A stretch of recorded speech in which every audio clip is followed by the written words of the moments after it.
In my experience, most members get their toes to bar within 1 or 2 years of starting CrossFit.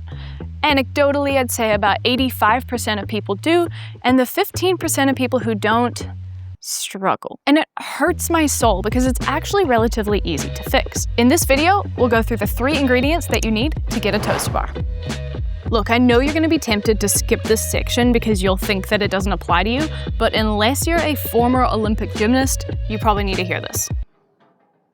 Oh, look! It's most people's hollow bodies. Almost everyone I encounter does need some improvement in the shapes they make in the hollow and the arch. So I beg you, stay with me while we go through these shapes on the floor and then translate them onto the rig. For the hollow body, there's a couple of things we need to do that are important.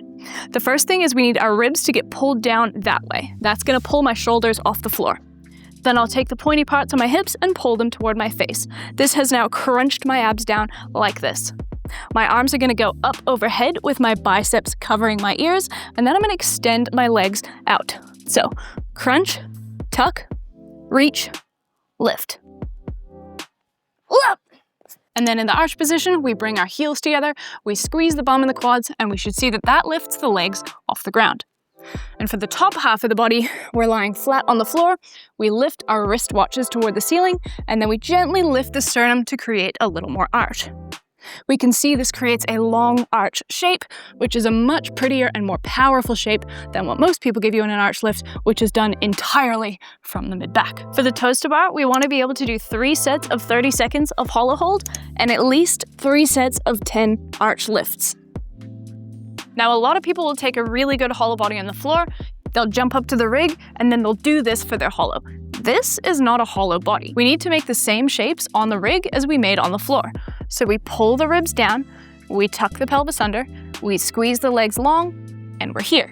And for the arch position, our heels should be together, our quads are on, and our glutes are on, pressing up toward the sky with your wristwatch to make the arch shape. And then as we get dynamic with it, we alternate between those 2 positions without deviating and definitely without bending the knee.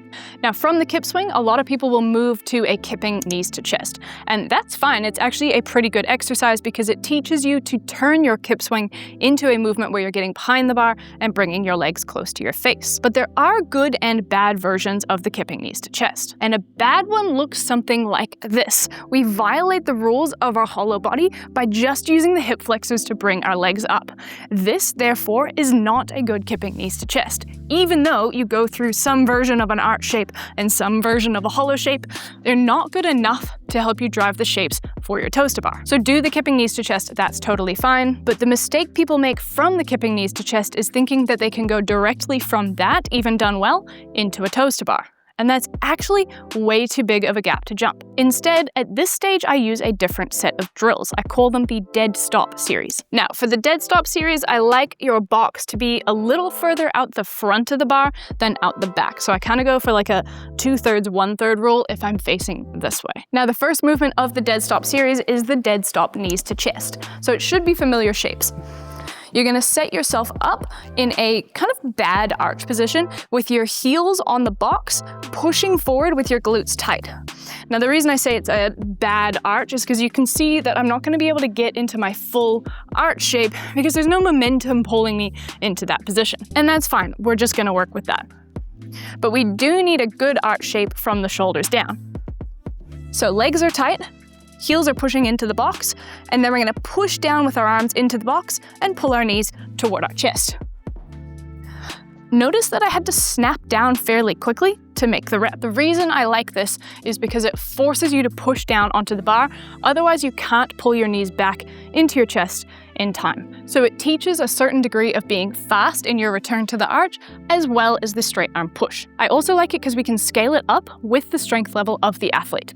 We'll go from the knees to chest to a knees to armpit and a knees to tricep, and eventually a knees to elbow. And once I can see that an athlete can do roughly 3 sets of 6 of the knees to elbow of these, I know they're ready for the toes to bar. So once I've used the dead stop drill to understand how to push onto the box and clear space, I can move on to the toes to target drill. The toes to target target drill is basically just the toes to almost. It's where we go before we can close the gap all the way to touching the bar.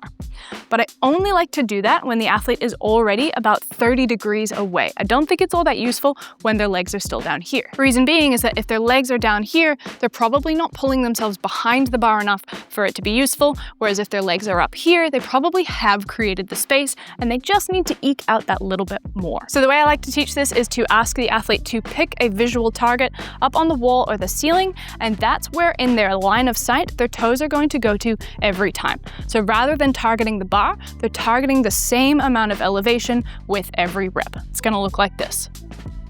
Now look, obviously when I do it, it goes fairly high because I can do a toes to bar and I have the strength to pull myself behind the bar. But for athletes, we're just looking for consistency rep to rep to know that they've maintained the rhythm. Those are our shapes and drills associated with rhythm. Now we need to ensure that we have the strength to put ourselves in the positions required. And the type of strength is not the kind of typical CrossFit-y hollow body holds and pull-up strength, it's straight arm strength. This is how we get ourselves behind the bar. So to build that strength, we need to get really good at pulling without bending the elbows. So let's go over my 3 favorite straight arm strength drills. The first one is your simple straight arm pull down with a band. Obviously, the further you choke up the band, the more resistance you're gonna face. And the thicker the band, the harder it's gonna be as well. So pick a band that is challenging for you. This is probably too light for a lot of you. And to set these up, we wanna step slightly back away, push the hips a tiny bit back, and then we're just pulling down with the band with the elbows locked. If you can get through 3 sets of 10 of those with a fairly thick band, you're ready for the next progression. They're the ones where I go like... The next drill is the toes to box slide, or a hollow body slide depending on what you call it. You're gonna jump up to the bar, your toes are up on the box. I like to line my shoelaces up with the upright of the rig so that my toes are there without shoving my foot too far back this way. From here, I'm jumping up to the bar with my toes on the box, and I'm gonna maintain my hollow body position. I don't wanna let myself extend through the spine here. And then we exercise straight arm strength by pushing down into the box to slide the toes up the box and push the shoulders back in space. Now, the first time your members do this, they're just going to push their hips back, and that is not correct. Please don't let them back it up. So these are good reps because my shoulder is the furthest thing traveling behind me. These would be bad reps because only my hips are pushing back, and I'm not really changing the shoulder angle when I do that. It needs to close down the shoulder angle here. This is our last straight arm pulling drill, and it's called a banded lever pull. Whenever I talk about a lever, I'm talking about some movement where we close down this angle and the body is in a horizontal shape. Now we might do a tucked lever, but in this case, we're doing a full lever, fully extended out. So we should see a straight line from the shoulders to the toes. You're gonna find your way into the band, however works for you. And get a nice solid over grip on the bar. Now remember, we're keeping a straight line with the body, so you have to squeeze the glutes and squeeze the core. And then we're going to push down with the arms to close the shoulder angle.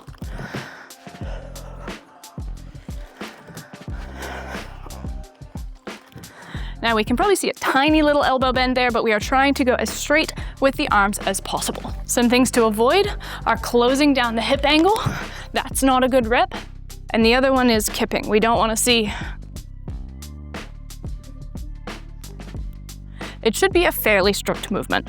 If you can get 3 sets of 8 of those on a band probably a little thinner than this, you've got more than enough straight arm strength for a toes to bar. And the last ingredient that we need for your toes to bar is core compression, or ab strength, that allows us to close the legs up to get close to the body. And I have 3 favorite movements for this, so we'll go through each of them now. The first movement is the V-up, which you've probably done before, but it's really good for core compression because it is exactly the right shapes that we're making on the toes to bar. So we lie down flat, and then we're pulling ourselves up to touch the toes.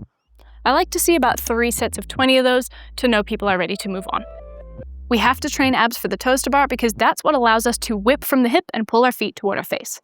Speaking of whipping, let me whip your CrossFit programming into shape. I run weekly gymnastics programming for CrossFit gyms that don't want to ride it themselves. It's plug and play, and it also includes coaching resources for every movement. So even your newest coach can stick the landing. Click here to start your free trial. And this is our last ab movement. It's the stall bar ab raise. It's not using a real stall bar, we're replacing a stall bar with a barbell in a rack. So I'm gonna set this up, climb my way to the top, and use this as a support on my back to force me into good positions. We want the barbell at around the height of the bottom of my bra strap. And then from here, the temptation is going to be to let yourself hang down into extension, but you're not going to let that happen. You're just going to tuck or leg raise using this as a back support. Whee! Now, I threw heaps of progressions at you today, and you may be wondering, what do you actually do with all of that? My recommendation is this. I gave you 3 categories of things to work on: the rhythm, the straight arm pulling, and the ab compression. If you select one exercise from each of those categories, the hardest one that you can do, and then work on the sets and reps prescribed in the video. And if you can't reach those, just scale them back a little bit. And by the time you've worked toward the hardest progression of each of those categories, you'll probably just about have a toaster bar. And then you can just practice your toaster bar. And if you can't be bothered with all of that, go to the Ganbaru app, download it, and purchase the toaster bar program. And if you use the code ANNA, you'll get a whole bunch of other free stuff along with it.